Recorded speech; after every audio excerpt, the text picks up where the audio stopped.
د سوکالۍ لپاره یو ځای جدوجہد وکړو به او انشاءالله دا کار به د ترقۍ په لار روان وي. عزتمندو،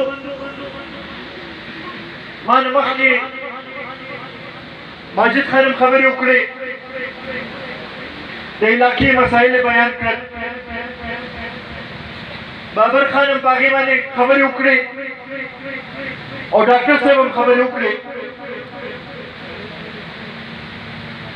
که موږ وګورو نو دا تېر الیکشن چې کېدو یو ماحول جوړ کړی شو. یو خو بعضې خلکو دا یوه پارټي په هر صورت کې کامیابول غوښتله او د هغې لپاره په میډیا کې یو ماحول جوړ کړی شو او په ټول علاقې کې په هر ځای کې یو ماحول جوړ شو چېرې بس د پي ټي آی راتګ دی او ټولې مسلې حل کېدل دي. که موږ وګورو وعدې دوی ډېرې زیاتې کړې وې، د کروڑ نوکرو ورکولو خبره هم دوی کړې وه، د 50 لکه کورونو جوړولو مثلا دوی ویلې وه چې موږ به دا کوو به، د پاکستان قرضو ختمولو خبره هم دوی کړې وه، د پاکستان معیشت ښه کولو خبره هم دوی کړې وه، نوې پاکستان جوړولو خبره هم دوی کړې وه. خو نن دا د 2 کاله تېر شو، په ټول پاکستان کې د دوی حکومت دی، خو نن پورې موږ ته څه ښکاره نه شو چې په هغې خبرو باندې عمل شوي. بلکې زه به دا ووایم چې په دې 2 کالو کې زمونږ د غریبانانو د خلق په مسایلو کې اضافه شوې ده، کمې نه دي راغلې. نن هغه ملکونه، هغه زمونږ دوست ملکونه چې چا په هر سخته کې د پاکستان مدد کړو، پاکستان سره په هر سخته کې ودرېدلي، که هغه معاشي مشکلات راغلي وو، که هغه نور قسمه مشکلات راغلي وو، هغوی به موږ سره ولاړو. نن هغه ملکونه د سعودي عرب په شانتې ملک چې دی،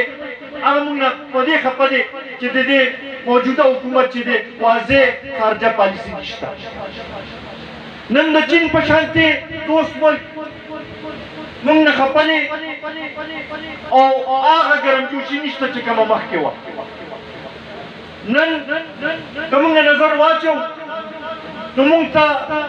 نه د دوی خارجه پالیسي ښکاري او نه موږ ته د دوی داخله پالیسي ښکاري، ځکه چې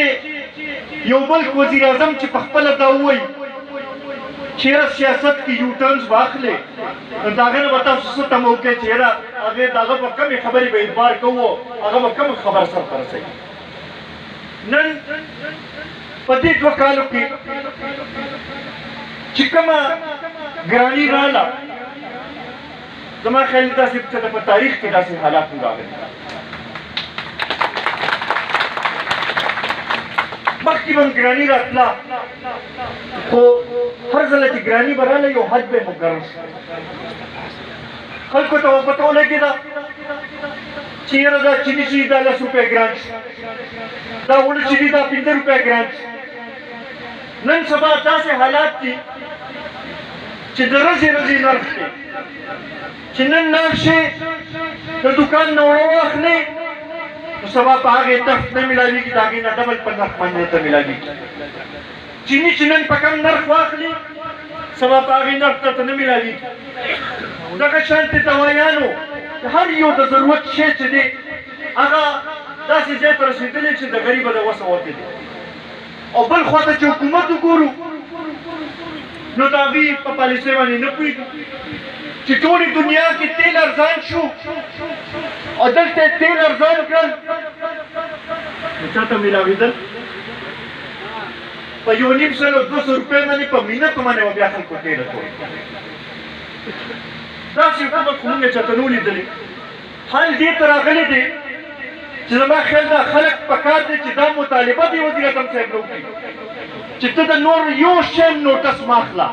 ځکه چې کم رس چې ته د کم شي نوټس واخلې دویمه رس هغه دومره ګران شي چې هغه د غریبانو د وسه وځي یا غریب چې د هغې تر نږدې نه شي ورتلی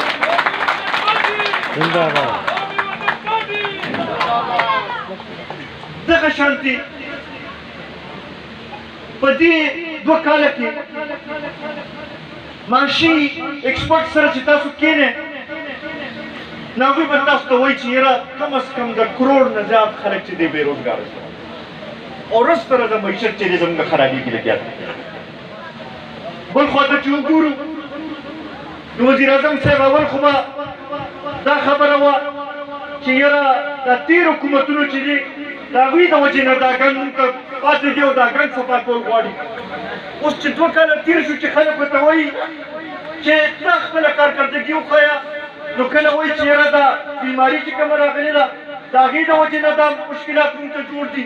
کله وایي چې یاره زما دا ارد ګرد دا خلک چې دی دا داسې دي چې دا نااهله دي او دا نه پوهېږي پي ټي آی له چې چا ووټ ورکړی زما خیال اوس چې ته تپوس کوې نو اول خو د مني نه چې ما ووټ ورکړی کم هغه لږ ډېر چې اوس هم پې تمه ترې لږه لري چې هغوی ته وایي چې بهی دا څه حالات دي وایي چې یاره عمران خان په خپله ښه سړی دی خو وایي دا هېڅ ګرد خلک یې ټیک نه دي زه چې دا تپوس کوم او ستاسو په وساطت ورته دا ویل غواړم چې دا ارد ګرد خلک چا راوستي دي دا ارد ګرد خلک چې دی چا دغه ځای کې کېنولي دي آیا دې دومره بې بسه دي دې دومره بې اختیاره دي چې خپل دا ارد ګرد خلک هم چې دي په خپل مرضۍ باندې نه شي کېنولی نو بیا خو دې بلکل پکار چې دې استعفا اوس پې ورکړي ځکه چې داسې بې بسه وزیر اعظم چې دی داسې ورته زموږ نه دی پکار د بجلی نظام وګوره دوی خو وایي چې مونږ راتګ نه دی او بجلی نظام کې کېدل نه څه موده مخکې مې یو بیان کتلو اول مې ښه وخندل او بیا مې ښه وجوړل زمونږ ایم این اے صاحب بیان ورکړو وایي چې یاره که دې په یو هفتې کې دننه خپله قبله درست نه کړه نو زه به راځم او دې دفترو ته به ونه تالې اچوم ایم این اے صاحب ته د تالو لپاره دغه ځای ته خلکو نه لېږلې ته د خلکو د مسایلو حل کولو لپاره دغه ځای ته لېږلې ستا حکومت دی ستا سره طاقت دی ته د دې مسلو حل وباسه دې له فنډ ورکړه دا نظام چې دی دا بهتر کړه دا په دې نه کېږي چې ته دا وایې چې